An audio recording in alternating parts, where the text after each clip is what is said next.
Hello बेटा, आज English subject की तरह आज मैं आपके साथ आपकी 10वीं कक्षा की हिंदी का जो सिलेबस है वो शेयर करूंगी।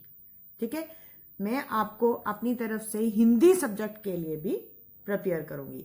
तो सबसे पहले मैं आपके साथ बात करूंगी जो हमारा बोर्ड की परीक्षा का पहला प्रश्न है, जिसमें आपको 12 नंबर के शॉर्ट ऑब्जेक्टिव टाइप क्वेश्चंस आते हैं। उसके लिए उसको प्रिपेयर करने के लिए आपको क्या करना पड़ेगा? आपको हर एक कविता की, हर एक कहानी को बिल्कुल गहराई तक जाकर उसकी पढ़ाई, उसका अध्ययन करना पड़ेगा। तो आज मैंने आपकी जो ये नव भारती की पहली साखी जो कहानी, पोएम, कविता जिसे आप कह सकते हैं, साखी ली है, जिसके बारे में मैं आपके साथ आज विचार करूंगी। और उसके आपको किस तरह से उसे पढ़ना है, किस तरह से अपने आप को एग्जाम के लिए, परीक्षा के लिए तैयार करना है, मैं आपको सब इस वीडियो में बताऊंगी। तो बेटा सबसे पहले बात करते हैं साखी किसके द्वारा लिखा गया है, साखी है क्या है। साखी कबीरदास जी ने लिखी है। आपको दोहे तो आपने शब्द सुने हैं ना, दोहे, कबीरदास जी के दोहे तो बड़े फेमस हैं, बड़े मशहूर हैं। उसी तरह जो साखी है, साक्षी शब्द आपने सुना है। साक्षी, साक्षी होता गवाह, किसी का गवाह। तो जो साखी वर्ड है वो इसलिए दिया गया है इस दोहों को, क्योंकि जो कबीरदास जी थे, जब वो किसी चीज को अपने अनुभव से, अपने द्वारा किए गए कामों से जब वो अनुभव करते थे, तो वो उन चीजों को अपने दोहों के रूप में लिख के वो एक पेज के ऊपर उतार दिया करते थे, जिन्हें साखी का नाम दिया जाता था।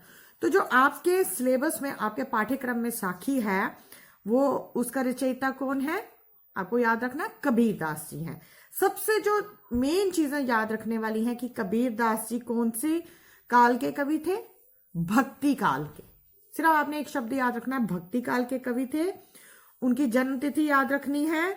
उन्हें जो उनका जन्म कहाँ हुआ था वो याद रखना है। उनका जन्म 1398 में काशी में हुआ था। उनका पालन पोषण किसने किया था? उनका पालन पोषण नीरू और नीमा नामक जुलाहा दंपति ने किया था। जुलाहे थे वो, जो वो बुनाई का काम करते थे, बुनकर होते थे, उन्होंने इनको पाल पोस के बड़ा किया था। और आगे चलकर यही जो थे संत कबीर के नाम से मशहूर हुए। जो इनके गुरु थे, कबीरदास जी के गुरु का क्या नाम था? रामानंद, स्वामी रामानंद था इनके गुरु। कुछ लोग शेख तकी को भी कबीरदास जी का गुरु मानते हैं, लेकिन जो मेन इनके जो मुख्य गुरु हैं, जिनसे इन्होंने अपनी शिक्षा प्राप्त की थी, वो है स्वामी रामानंद जी। ठीक है, कबीरदास जी पढ़े लिखे नहीं थे, लेकिन वो बहु गुण थे, मतलब बहुत ज्ञानी थे, उनमें बड़ी सारी काबिलियत थी। उन्होंने जो भी कहा, उन्होंने अपने एक्सपीरियंस, अपने अनुभव के बल पर कहा। ये जो चीजें हैं, जो इनकी विशेषताएं हैं, इनकी प्रमुख विशेषताएं जो मतलब इन्होंने लिखी हैं, उस चीज की प्रमुख विशेषताएं क्या है कि ये संवन्य भावना रखते थे। संवन्य थे एक जैसी भावना सबके लिए। भगवान के निर्गुण रूप की उपासना। निर्गुण रूप यानी कि उनका कहना था कि मंदिर में या मस्जिद में भगवान को ढूंढना व्यर्थ है, वो हर जगह मिलते हैं। तो अगर आपसे क्वेश्चन पूछा जाए कि वो भगवान के किस रूप के उपासक थे? निर्गुण रूप के। वो किस काल के कवि थे? भक्ति काल के कवि थे। ठीक है, और उनकी जो कविताएं थी, जो उनके दोहे थे, उनमें ज्यादा क्या मिलता था? समाज सुधार की भावना। ठीक है, और गुरु महिमा। गुरु महिमा यानी जो उनके गुरु, जिसके भी गुरु हैं, हर एक जो भी इंसान या जो भी सृष्टि इस दुनिया में आई है, उसका जो भी प्राणी इस दुनिया में आया है, उसका हर एक बंदे का गुरु होता ही है। तो उनकी जो मतलब रचनाएं हैं, उसमें गुरु महिमा का भी एक बहुत बड़ा स्थान है। उनकी भाषा शैली कैसी थी? उनकी भाषा शैली, मैंने आपको बोला कि वो पढ़े लिखे नहीं थे, तो उनमें खिचड़ी भाषा, खिचड़ी मतलब कि वो कुछ भी शब्दों का इस्तेमाल अपनी भाषा में करते थे। तो ये चीजें मैंने आपको उनके कवि परिचय में इसलिए बताई ताकि आपको जो आपकी परीक्षा का पहला प्रश्न है, जिसमें आपको ऑब्जेक्टिव टाइप क्वेश्चन आते हैं, वो उसमें आपको आसानी हो जाए। जैसे आपको पूछा जाए अगर कि उनका जन्म कब हुआ और कहाँ हुआ, तो आप अगर आपने ये सुना है तो आप मजे से बता सकते हो कि 1398 में वो काशी में उनका जन्म हुआ। वो किस भाषा के, किस काल के कवि थे? भक्ति काल के कवि थे। उन्होंने किस भाषा का इस्तेमाल किया अपनी काव्य रचनाओं में? उन्होंने खिचड़ी भाषा का इस्तेमाल किया। ठीक है बेटा। तो बाकी जो आपके लेसन यानी आपके पाठ के या कविताओं के जो प्रश्न उत्तर हैं, वो जो मेन इंपॉर्टेंट जो महत्वपूर्ण क्वेश्चन होंगे वो मैं आपको बताऊंगी, वो आपको करने होंगे। सभी प्रश्न करने की जरूरत नहीं है। जैसे इसमें ये प्रश्न है, कबीर के विचार से निंदक को निकट रखने से क्या क्या लाभ है? निंदक कौन होता है? जो आपकी बुराई करता है। निंदक तो कबीरदास जी कहते हैं उसे पास रखने से क्या फायदा है? उसे पास रखना बहुत अच्छा है, क्योंकि हमेशा निंदा करने वाले को अपने आसपास रखना चाहिए। उससे आपको अपनी कमियों का अंदाजा हो जाएगा और आप अपने आप को सुधारने में कामयाब हो पाओगे। ठीक है। तो हिंदी भाषा का बच्चे एक क्या फायदा है कि हिंदी जब आप लिखने बैठते हो, इंग्लिश में तो मुश्किल होता है लिखना, हिंदी आप अपने आप से भी थोड़ा सा अपने शब्द डालोगे, आप कुछ भी लिख सकते हो। और आप अपने प्रश्न का थोड़ा सा अपने अगर अपने लेसन पे, अपनी कविताओं पे, अपनी कहानियों पे नजर डाली होगी तो आप अपने आप से कुछ भी करने में सक्षम हो जाओगे। ठीक है। तो बाकी जैसे मैंने आपको मेन बताया, आप याद इस कहानी का आपने क्या याद रखना है?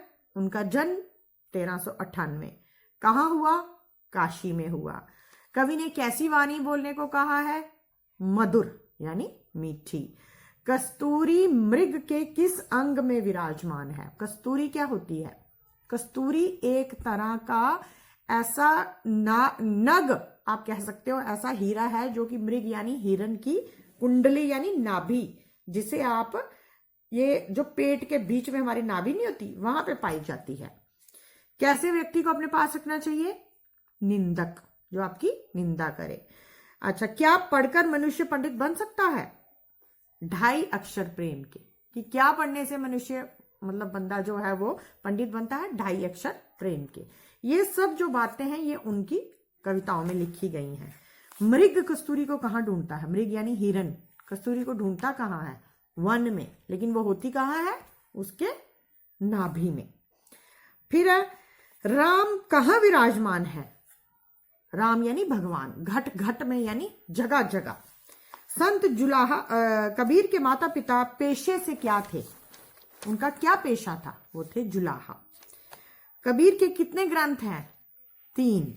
कबीर के पुत्र और पुत्री का नाम बताइए। जो उनके पुत्र का नाम था कमाल और पुत्री का नाम था कमाली। कबीर किस ज्ञान मार्ग की शाखा के कवि माने जाते हैं? निर्गुण। निर्गुण यानी वो बिना किसी गुण के वो हर तरह के भगवान को मानते थे। उनके गुरु का नाम क्या है? मैंने अभी आपको बताया, स्वामी रामानंद। उनकी मृत्यु कब और कहाँ हुई? 1518 में काशी के निकट मगहर में हुई।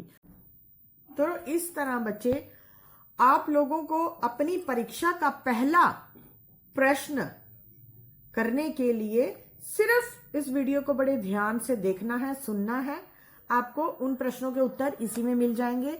अगर आप लोगों को इसको समझने में, जैसे कुछ लोगों को मुश्किल आती है, उन्हें कविता भाग मुश्किल लगता है, उन्हें गद्य भाग आसान लगता है, तो वो लोग चाहे ना सुने, बट फिर भी अगर आप इस को ध्यान से सुनेंगे, आपको कुछ चीजें याद रखनी है जो मैंने आपको इसमें बताई हैं। ठीक है। तो आप कृपया इसी तरह मुझे सुनते रहिए और कल हम फिर मिलेंगे अपने दूसरी जो आपके पद्य भाग का दूसरा दोहे हैं, उनके साथ मैं आपसे अगली वीडियो में मुलाकात करूंगी। तब तक के लिए नमस्कार।